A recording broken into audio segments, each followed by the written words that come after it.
Hello everyone, welcome back to my channel. মই আজি আপোনালোকৰ বাবে লৈ আহিছোঁ এটা কঁঠাল পিঠা ৰেচিপি। যদি ভিডিঅ'টো চাই ভাল পায় লাইক কৰিব, কমেন্ট কৰিব আৰু শ্বেয়াৰ কৰিব। পিঠা বনাবৰ বাবে লৈছোঁ মই 1 গিলাচ পানী আৰু লম 2.5 কাপ পিঠাগুৰি। আপোনালোকে আটাও ল'ব পাৰে, নহলে আটা আৰু পিঠাগুৰি দুইটা মিক্স কৰি ল'ব পাৰে।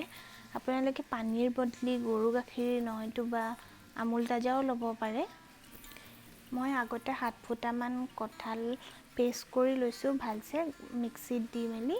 এতিয়া এইখিনি ভালদৰে মিক্স কৰিম, লগতে অলপ মাজে মাজে পানীও দি থাকিম। পানী আৰু কঁঠাল আৰু পিঠাগুৰিখিনি একেলগে ভালদৰে মিক্স কৰি ল'ম।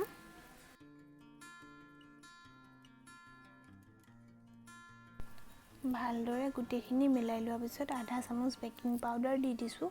এইখিনি এতিয়া ভালদৰে মিক্স কৰি ল'ম। কনসিস্টেন্সিটো এনেকুৱা হ'লে হ'ব আৰু ইয়াতে পানী মিক্স নকৰিব। আৰু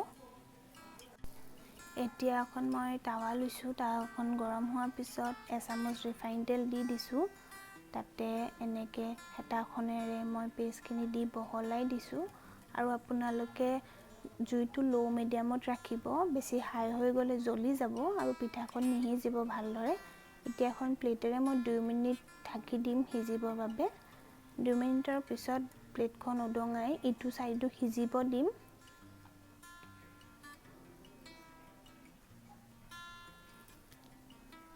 এইটো সাইড উল্টিয়াই এতিয়া 2 মিনিটৰ বাবে সিজিব দিম।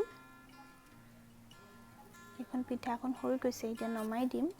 আপোনালোকক ক'বলৈ নহ'ল, আগৰ পিঠাখন যিখন দিছিলোঁ সেইখন মই ইটো সাইডো ঢাকন দিহে 2 মিনিট সিজিবলৈ দিছিলোঁ। এতিয়া আৰু এখন বনাই দিছোঁ, এইখনত ভালদৰে চাই ল'ব।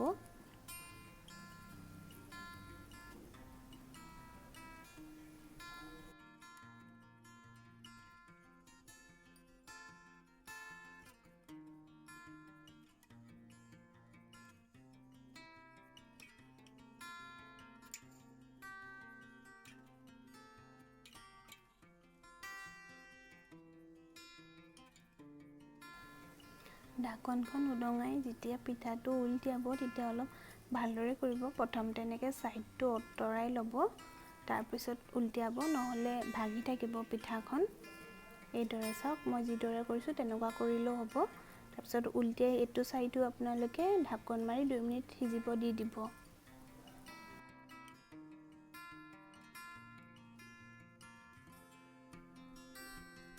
মই এতিয়া ঢাকনখন উদঙাই পিঠাখন ইলুটি কৰি দিম আৰু চাব দুইটা সাইডৰ পৰা ইমান ধুনীয়া কালাৰ আহি যায় আৰু পিঠাখন খাবও বহুত টেষ্টি হয়। আপোনালোকে ঘৰত এবাৰ বনাই খাই চাব আৰু কেনে পালে প্লিজ কমেন্ট কৰি জনাব। আৰু মোৰ ভিডিঅ'টো চোৱাৰ বাবে থেংক ইউ।